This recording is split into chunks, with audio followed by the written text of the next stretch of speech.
Hiya, persons. Um, I was just thinking about adjectives and how adjective doesn't seem to have any antonyms as far as I can find. There's no opposite to adjective, and so the opposite is non-existent. And what is an adjective? It's an attribute. And what is an attribute? It's a cause. So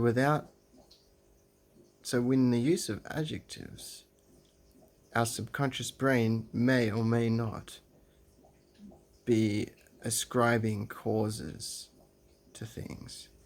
So if we say a male person or a female person, we may or may not be saying the male causes the person, which means that males and females are assumed by the subconscious to have a different source of origin, that they're completely different. And so with adjectives, that's kind of how we're creating division. Potentially. That's what I was just thinking about. And and in the last video, I mentioned at the end, I said, do you think I know everything? And I quite obviously don't know everything. Everyone doesn't know everything. There is no one who knows everything. But I'm figuring it out, man. I'm figuring it out. And you guys can figure it out with me. And we'll go along together. If you guys have any ideas, leave them in the comments. And here is episode 5, season 1. Me seeks and destroy. Me seeks and destroy. Sounds interesting. And I'm going to fluke it again. So I didn't even watch this episode, so I probably won't do it justice. But stick with me, we'll get some wisdom out of it. Let's go. They're in space. Oh, they're being chased by Morty's and Rick's family. Rick saying, push the button. Oh, sounds like something bad's happening. Morty saying, I can't do it. So there's obviously a bad consequence for this. One that Morty can't conscience.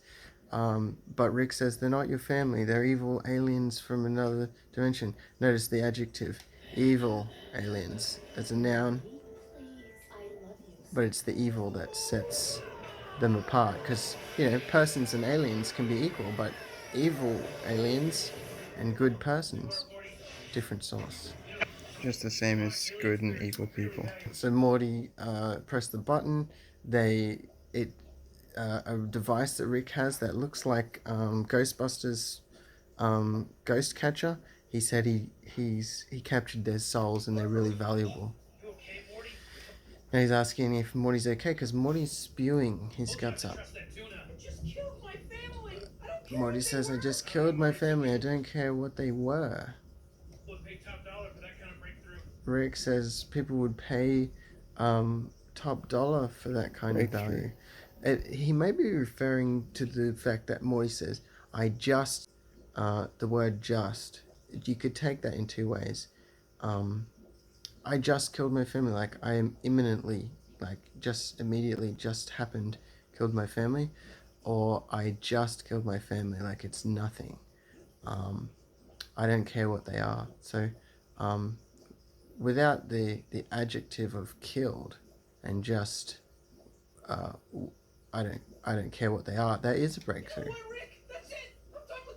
Because they are attributeless, and therefore they mean nothing to our mind.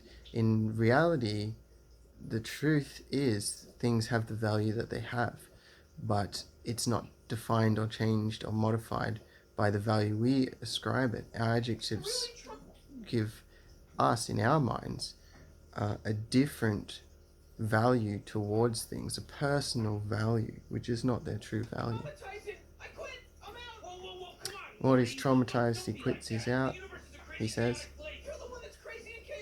And Rick's lesson here is that the universe is a crazy and chaotic place. So he's actually trying to teach Morty how to deal with the universe by exposing him to different dimensions and different circumstances. So he can sort of not become insensitive, because while Rick is dispassionate, Morty's going to probably keep his conscience about him. Some people harden their hearts and become desensitized. And they say this is how you've got to do it to be confident. But they also can't sense in them the harm and violence involved in certain actions, in certain thoughts, in certain whatever. So it's our sensitivity, our human sensitivities, which are painful sometimes, sure, but that help us zigzag and grow towards humaneness and humanity. Humanity is like the biggest and best thing in the entire world. It's I think in alignment with whatever divinity is, and it's through our pain and our suffering that we learn how to be humane. And if you throw that sensitivity away, then I would consider that a loss. Because how do you know what's not cool? There's advantages and disadvantages to everything. How about next time you be in charge, and then we'll talk about how. But let's make it interesting, Morty. If your adventure sucks, if your adventure sucks, and we bail halfway through it, future adventures. You don't get to choose future adventures. Guy, but if my adventure's good, I get to be in charge of every third adventure. Every 10th. Deal. All right, well, come on. Can you fix it? The washing machine isn't working, and Rick says, washing dishes, is it wait, I don't know what he says. It's not working. So like things either work or they don't work. Rick, can you help me with my science homework? Yeah. And often 50% of the time or thereabouts, half abouts of the time, the solution to any problem we have is just to simply stop doing what isn't working. You know, they say to persist in your folly is insanity. It's not that there's some great answer out there of the way to do things. It's sometimes we're just not doing the... Just don't do it. Grandpa! Hey Rick, you got some kind of hand-shaped device that can open this mayonnaise jar? Wow, hat trick. All right, Morty, let's put a pin. So they all have objectives that they want to accomplish, and they're asking Rick for help. So Rick says, let's put a pin in our adventure, I've got to help the family. Oh, that sounds like something a chicken would say. And Morty infers that Rick is an adjective. I did it this time, it's on. I can't wait to watch your Rick does not want to be fart. a chicken, That's Rick. for you, ding-dongs. This is a Meeseeks box. Let me show you how it works. You press this. So he gives them a Meeseeks box. I'm Mr. Meeseeks! Mr. Meeseeks appears. Look at me! You make a request. Mr. Meeseeks, open Jerry's stupid mitt. And the first thing Mr. Meeseeks says is, look at me, I'm Mr. Meeseeks. To say, like, look, I exist. I am existing. So they give him an objective. So Meeseeks fulfills the request. He fulfills the request. Wow. And then it stops existing. And then he stops existing. Now, Mr. Meeseeks, alright, that has a lot in common with desires and a few other things. They begin, alright, and they grow more intense, and it seems that their only purpose is to be fulfilled, and once they're fulfilled they go away for a while, but then they come back. Same with objectives. You have an objective until you achieve it, and then you're happy because you get relief from the objective. You say, I finally got that, you know, and I'm happy now. And then you go and you create another objective. It exists for a time until you achieve it, and then it goes away. When we create a desire and then we feel we can't achieve it, or when we create an objective and we feel we can't achieve it, we feel hopeless. The desire or the objective continues to exist, but it doesn't. It's like it's not meant to exist like that. You're not meant to. Oh my gosh, I'm suddenly speaking without moving my mouth. But yeah, to the point, not meant to make desires like that. With objectives that are counter to them, or with a time limit where it seems like we can't achieve them. Keep your requests simple. They're not gods. All right, get out of here now. Everybody out of here. I got a bet to win. So many possibilities. And desires aren't gods. They are simple and they don't quite understand anything except for that they want something. If we're gonna use They this thing, they can't come up with a map of how to achieve them. We have to use our higher which functional I'm not even sure we intelligence to do should. that. Morty wants to go on a quest, a fantasy quest. So he stands up on a podium and says, "We are heroes in search of adventure." At last, 2 heroes. You must help And he us. gets a This request. village is terribly poor. We are poor, Yet the giant that lives in the clouds but the above us giant in the untold clouds treasures. is rich. You know what? I accept your call to adventure. Somebody Good sir, accepts it. kind sir. Come on, Rick. Now Morty's There's a got an giant in the agenda. clouds. Yeah. Interestingly, it's not Morty's own agenda. It's not personal. It's just been given to him. So I don't know if that's something. An enriching experience of your young life. Thank you. The Meeseeks that's helping Summer achieved Summer's goal by simply saying to a bunch of people, being friends with Summer is the most valuable thing that will ever happen to you. People believe it, and everyone wants to be friends with Summer, and they suddenly see her as popular. Yeah, Gene Vagina. Listen, I'm in a bit of a custody thing with my ex. I was wondering. And then I'll disappears. get your info from Summer.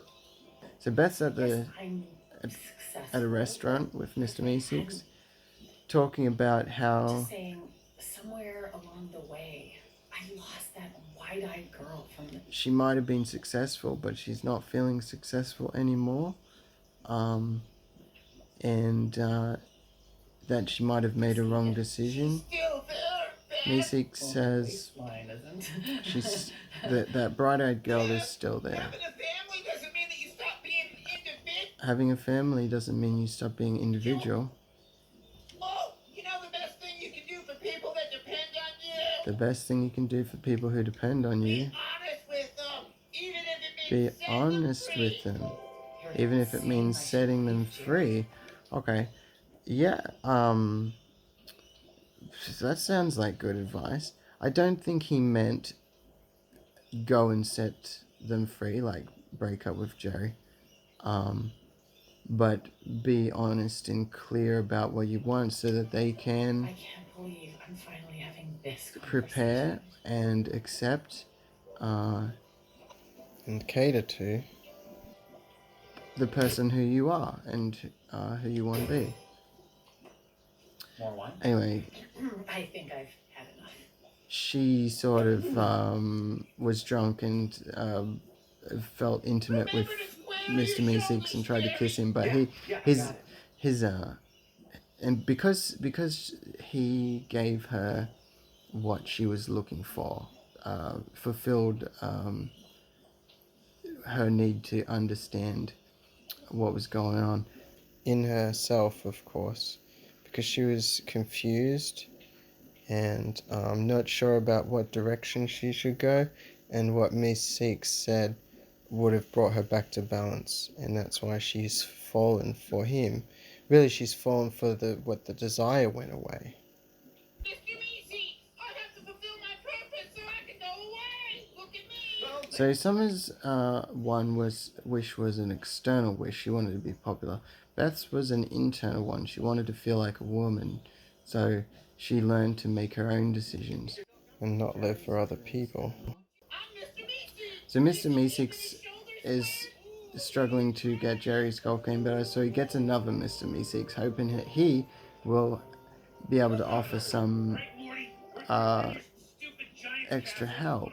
But he can only offer the same things, because Mr. Meeseeks is simple. He doesn't know everything. He's only got some certain very simple tactics. And I'd say that the increasing number of Mr. Meeseeks represents increased desire. I guess also that says that desires can't make our lives better.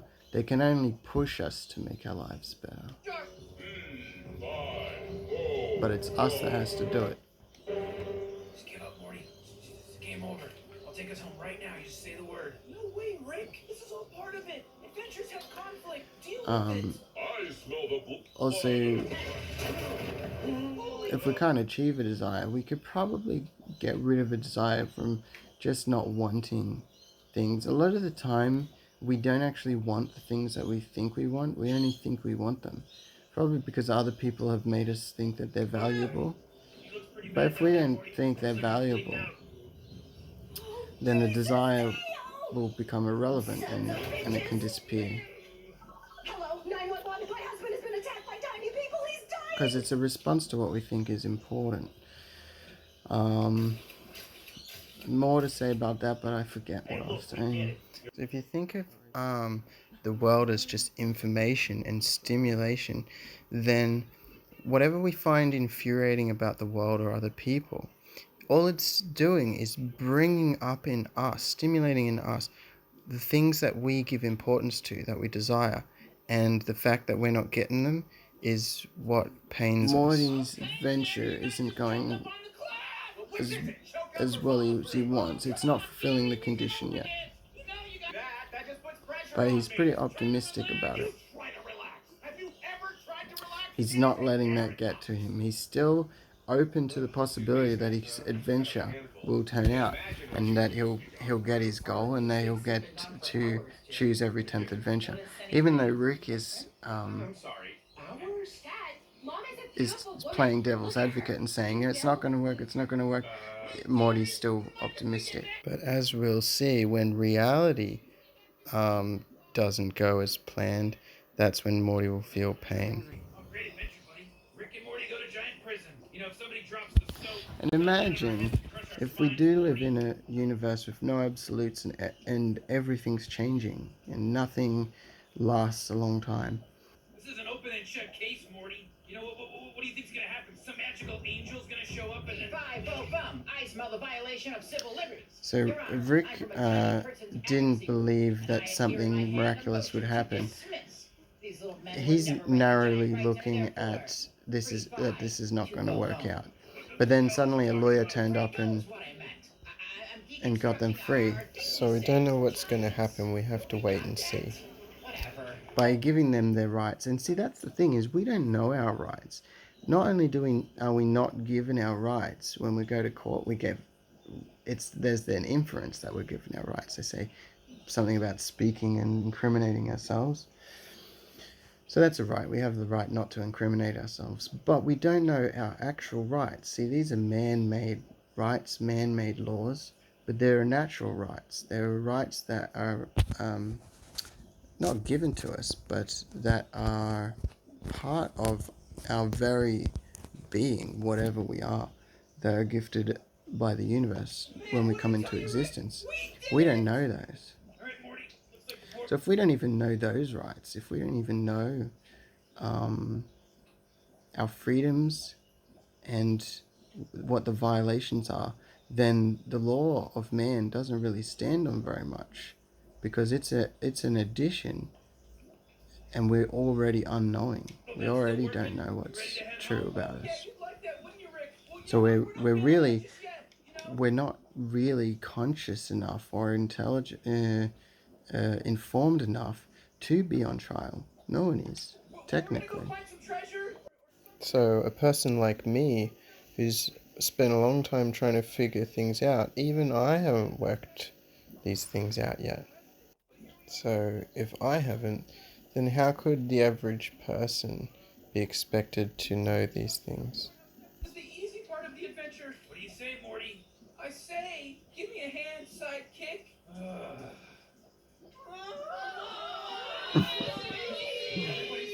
No, Morty's really calling the shots. So Jerry's getting frustrated because he can't achieve his goal, his desire, his wish. Or do you want me to be in prison? Whoa, where in the hell is... I'll take you to dinner. Come on! You know what? It's hard being me too. I'll be right there. Now he's going to do something else. I got a marriage to keep together. At this point, my golf swing is more your problem than mine. And therefore, his desire is not his problem anymore, because he's moved his central focus over to another task. But the desire is still there, waiting for him to come back to it. The Meeseeks are still at the same point. There's been no solution, no resolve. And they're all blaming each other, because each one was brought into existence by another one. So each one is saying the cause of me is you, and then they're saying the cause of me is you, and the cause of me is you, and the cause of, and external blame. Yeah, Morty, this is the part of the story everybody loves. Scaling down 650,000 oversized steps. I don't know how that works into reality, but that's what they're doing. Stupid. Hey, Rick, what do you know? Look down there. Looks like Morty says this part of the adventure wouldn't normally be in it because they're just walking down the steps, climbing down the steps. From our experience, we select certain things. I mentioned that in an earlier video. We don't get the totality. We only select the things we perceive as being important or significant. And so we leave out a lot of stuff. And sometimes that stuff is very real and very important. But we play favorites when we're creating our identities. It's whimsical and fun. What are you looking at? Easy, Rick. Hey, no mind. Those stair goblins can be moody. What can I get you? We've got Scarlog poppies, Flurlo, Hellzingers, Blugies, Juicy. This lady's speaking How about nonsense. some Scotch whiskey? You got any of that around here? Or just a bunch of nonsense words? Rick, Nonsense words. And, is there a faster way two heroes can get down these stairs? You all need to ride down the stairs? My name is Morty asks for a way down the stairs, and this snail guy says he can take them down there for 45 schmeckles. I don't know how much. I don't know what that is. Rick doesn't know what that is, doesn't know how much it is. The lady says, this is how much I spent on my boobies. So it's the worth of boobies. And what are the worth of boobies? Whatever someone else thinks they're worth. And this guy thinks that her boobies are worth 25 schmeckles. So he asks her for it, but she thinks they're worth more. She declines. So things are whatever you think they're worth. Adventure's in a spiral. For real, man. Time to pull out. You keep heckling my adventure, Rick. You know why? And sometimes what we think things are worth are what someone else thinks things are worth. So we ask somebody, how much is 25 schmeckles? And if they say, well, 25 Australian dollars is worth 40 dollars US, then we just believe it. And we put the same value on it when that's not actually a true value. It's just a consensus value. I always roll with the punches, Rick. It might not be worth anything to I gotta us. take a leak. When I come back, if you haven't learned how to lighten up, don't be here. Whatever. It's become clear, look at me, that if we concentrate I'm going to skip a scene up here because it's pretty perverted. It's a scene with Mr. Jellybean. look at me, the only thing that's But I'll try and think of something to say about it anyway. look at me, I'm Mr. Meeseeks. So some of the Meeseeks say that we can still help Joey, it's the only way. And another one who's been alive for a long time says, I've tried but nothing worked, so he's given up. So the guy on the other side, he says, I say follow through, help Jerry. Regardless of the difference in opinion. I'm Mr. Meeseeks, look at me, hell yeah. And then another Meeseeks makes another Meeseeks, so Mr. Meeseeks comes into existence, and the maker of him says, kill that guy. So another desire arises to attack the first desire. Basically competition. I'm Mr. Jelly. Here's Mr. Jellybean I'm Morty. My grandpa and I are on an With- adventure. Nice. talking to Morty, Fun adventure. I hope so, but I'm starting to get nervous. asking that maybe it's gone a questions, little showing too far off the interest. rails. Isn't that what adventures do? Hey, and then he gives a solution, you know. Morty thinks that because the adventure's off track, it's bad. Mr. Jellybean says, isn't that what they're meant to do? right. And that makes So Morty fine. pretty happy. Just He gotta feels balanced relax and again. Go with the flow. Yeah. Relax and go with the flow. And then Mr. Bean starts encroaching. He's violating consent. It's getting worse and worse.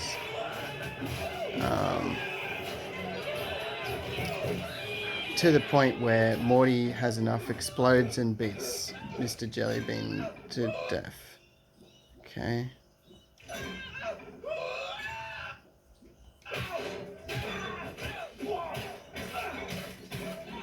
Well, we think to death. We don't know. It's a cartoon, so. Maybe he's okay. But so we know that Mr. Jellybean is a pervert, even though he was really, really nice externally. In privacy, when no one was watching, he was not a good Jellybean. Nothing will be accomplished by shedding Meatseek's blood. None of us can die until our job is done.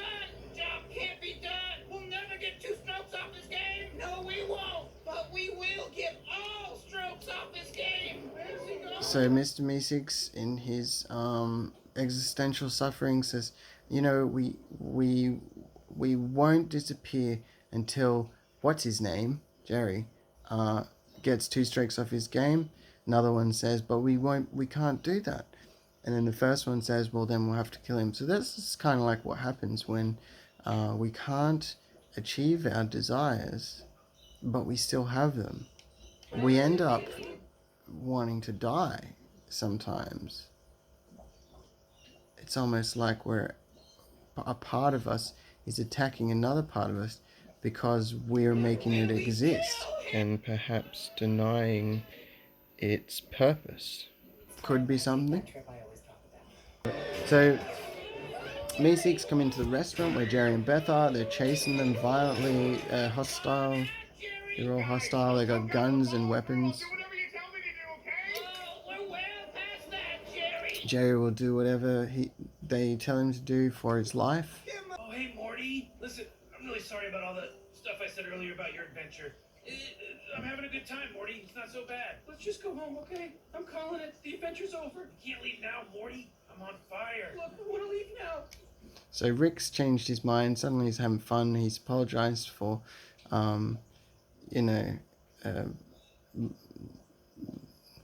whatever he was doing, belittling Morty's adventure. And he wants to keep going. Whereas Morty, after that experience with Mr. Jellybean, he just wants to go, Mr. Jellybean is still alive.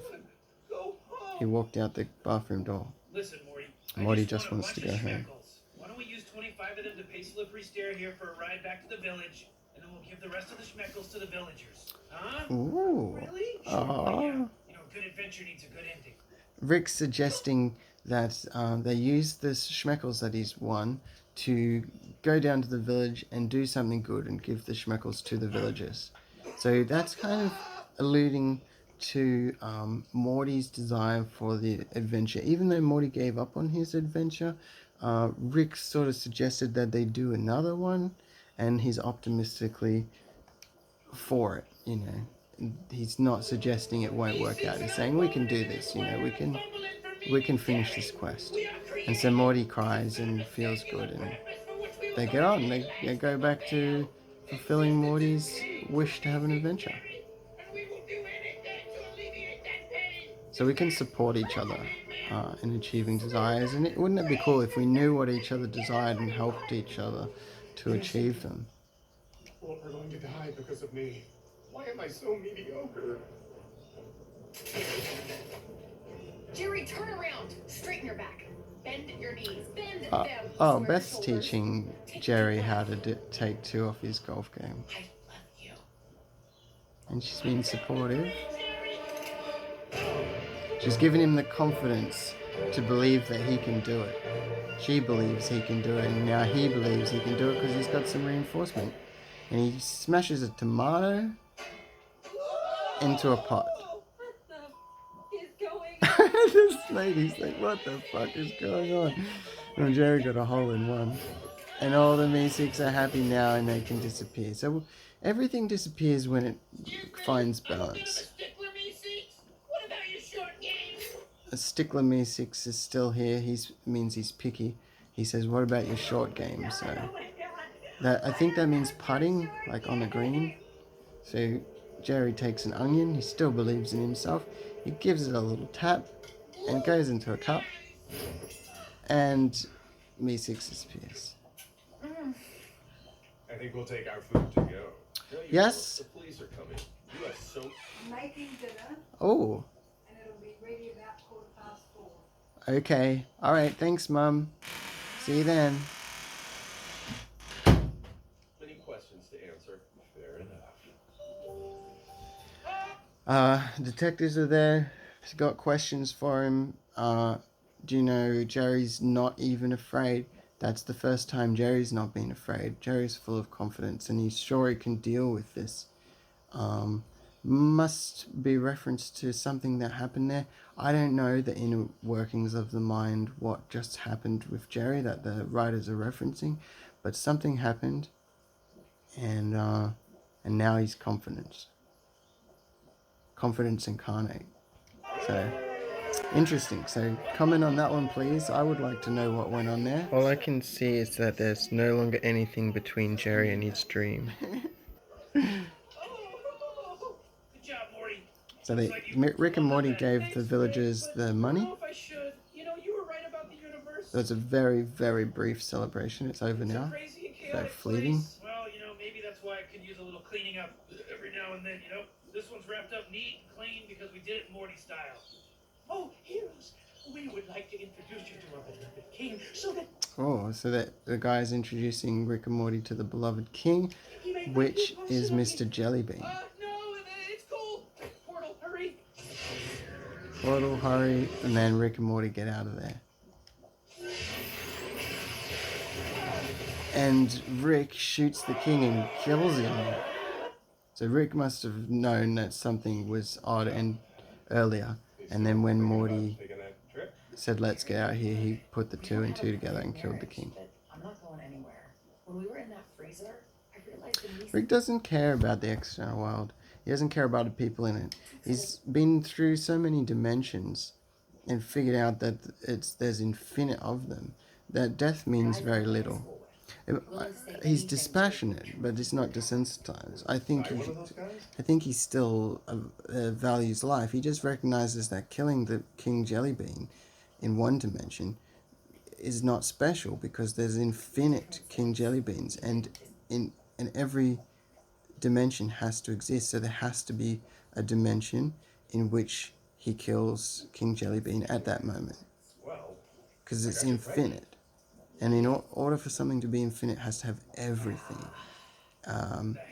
There can't be anything separate to it, because then it wouldn't be infinite. So there can't be like another infinity. There could never be 2 infinities, because 2 infinities existing side by side, one infinity would lack the other infinity. So that doesn't make sense. So the one infinity has to have everything in it. There's nothing that it doesn't have. I couldn't take 2 strokes off Jerry's golf game. I felt terrible.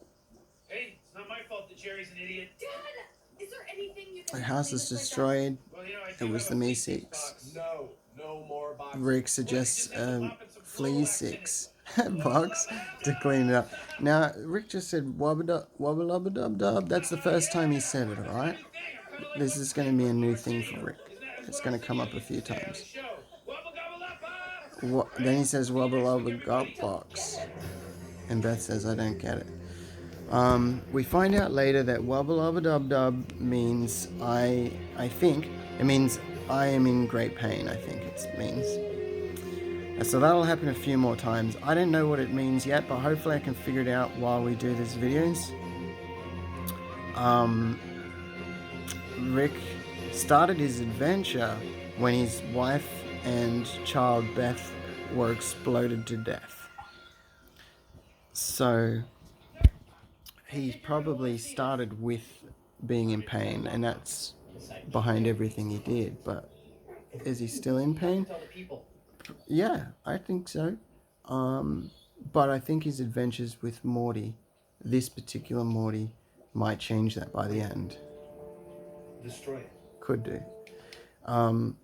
A peasant has found a box of photos under King Jellybean's bed, and he showed another guy, and he almost puked. So that says, it shows something about Mr. Jellybean that is in bad taste.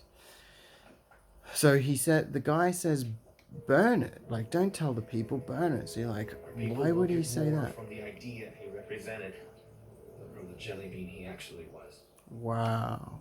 And then the peasant says, the people will get more from the idea that King Jellybean represented than the person he really was. And that's so That's so true.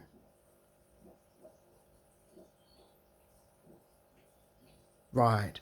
Because you know, at a funeral, the funeral speeches that you give, the eulogy, or whatever it's called, and the words that you speak about the person who's passed away, they're not for the person that's passed away. That's, I think, where a lot of people get it wrong.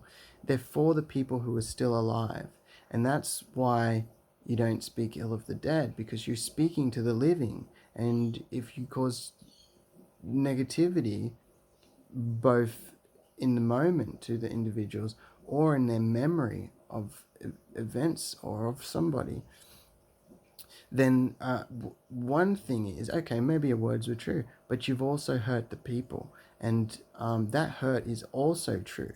So for me, when I have the option of speaking truth, like speaking what I think is true to other people, but it would hurt them, I choose not to hurt them, and therefore not to speak what is true. I'm an honest person, but I can admit the truth if it means uplifting other people and or not destroying or harming other people. So this guy's said, admit the truth, or admit the evidence, admit the character flaws, admit the life of this dead person, right? Because the people who are living will have more benefit, and it will help them more than the truth. And that's true as well. So I'll see you in the next episode. And you know, that's not true. That's because there are no guarantees. So if you would like another episode, please comment, like, and subscribe. I'm not gonna ever put ads in any of my episodes, or at least I don't plan to. See, I can't make promises, I can't make guarantees, because everything's changing and nothing's forever, and I can't predict the future. But I don't plan on ever putting ads in there. So, but if you subscribe, you know, if I'm ever going to make money of these, and I don't plan to, or off my channel, and I don't plan to, but if it ever happens, it's going to be from your subscriptions.